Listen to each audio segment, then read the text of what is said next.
I'm not ashamed. Why did Jesus heal the daughter of a Gentile woman?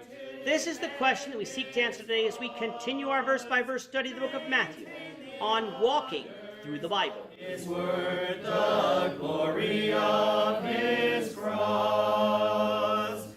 If you have a Bible with you, you can turn to Matthew chapter 15. We're going to be reading from verses 21 to 28.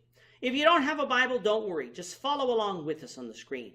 The version that we'll be reading from is the New King James Version. So, Matthew chapter 15, beginning at verse 21. Then Jesus went out from there and departed to the region of Tyre and Sidon. And behold, a woman of Canaan came from that region and cried out to him, saying, Have mercy on me, O Lord, Son of David. My daughter is severely demon-possessed. But he answered her not a word. And his disciples came and urged him, saying, Send her away, for she cries out after us. But he answered and said, I was not sent except to the lost sheep of the house of Israel. Then she came and worshipped him, saying, Lord, help me. But he answered and said, It is not good to take the children's bread and throw it to the little dogs. And she said, Yes, Lord, yet even the little dogs eat the crumbs which fall from their master's table. Then Jesus answered and said to her, O woman, great is your faith. Let it be to you as you desire. And her daughter was healed from that very hour. In this chapter, Jesus has been calling out the hypocrisy of the scribes and Pharisees. They complained that Jesus' disciples had broken the traditions of the elders by eating with unwashed hands. Jesus in turn condemns their traditions, which they had elevated to be greater than the commandments of God, in that they had traditions which sought to get around God's command of honoring their father and mother. It was God's commands that were important, not the traditions of the elders. Furthermore, he explained that it is not what goes into the mouth that defiles a man, for our body deals with that. It is what comes out of the mouth that defiles the man. For out of the heart comes sin, something that can only be dealt with by God's forgiveness, which we will soon find out is only possible because Jesus' death on the cross paid the price for sin. That's why it was unimportant that Jesus' disciples washed their hands before eating, because it didn't make them any pure or sinful before God. After this discourse, Jesus departed to the area of Tyre and Sidon. This would be on the coast of the Mediterranean. While he was there, a woman from Canaan came and pleaded with Jesus to heal her daughter, who had been possessed by a demon. Matthew signified that this woman was from Canaan in order for us to understand that she wasn't a Jew, she was a Gentile. Note, she referred to Jesus here as the Son of David, showing us that she did have some familiarity of the Old Testament and had faith in who Jesus was. As Jesus will soon explain, he was not sent to the Gentiles during his ministry, he was sent to the Jews. That didn't mean that Jesus had nothing to do with the Gentiles, but it meant that his main focus was on teaching the Jews, leaving the ministry of the Gentiles for his apostles to accomplish after his death. Instead of responding to this woman's request, Jesus simply did not answer her.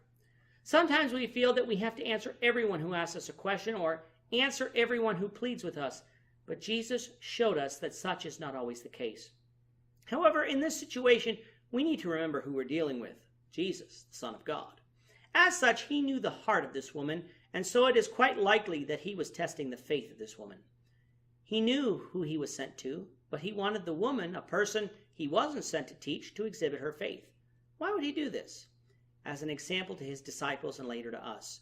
The disciples wanted to send this woman away, but Jesus simply told the woman that he was not sent, but only to the lost sheep of the house of Israel. Again, here Israel is spoken of as being lost sheep, something we studied back in Matthew 9:36. By stating his purpose publicly to this woman, it gave her a choice. Would she be persistent or would she go away? She did not go away. Instead, she fell down at Jesus' feet to worship him and to plead with him to help her. That Jesus accepted this worship shows us again that Jesus is God, for only God is to be worshipped, as Revelation 19:10 says. To us, this certainly would have shown enough faith for Jesus to heal this woman's daughter, but Jesus was not quite ready to do so. He told her that it was not good to take the children's bread and give it to the little dogs. The bread, of course, represents Jesus' teachings and miracles. The children were the Jews, and the little dogs were the Gentiles. Using the term dogs here to mean the Gentiles was not an insult, for the Gentiles were not at that time God's chosen people. The Jews were. The term, though, could certainly be taken as an insult, which, again, was a test. Would the woman be insulted and go away, or would she persist? She persisted by stating that, yes, but even the little dogs get the scraps that fall from the children's table. She was not demanding the entire bread. She was just looking for the scraps, just one miracle to help her daughter. Jesus commended her for her great faith, and her daughter was healed that very hour. How is this an example for us? Sometimes we ask God for something, and when he says no, we stop asking. This woman was persistent, and so we should be persistent with God, having faith that God could decide one day to answer our prayers with a yes. With that, our time is up for today. The Lord willing, we hope you'll join us for tomorrow's discussion of Matthew 15, verses 29 to 31, as we continue our walk through the Bible, one verse at a time. I'm not ashamed. Thank you for watching today's episode.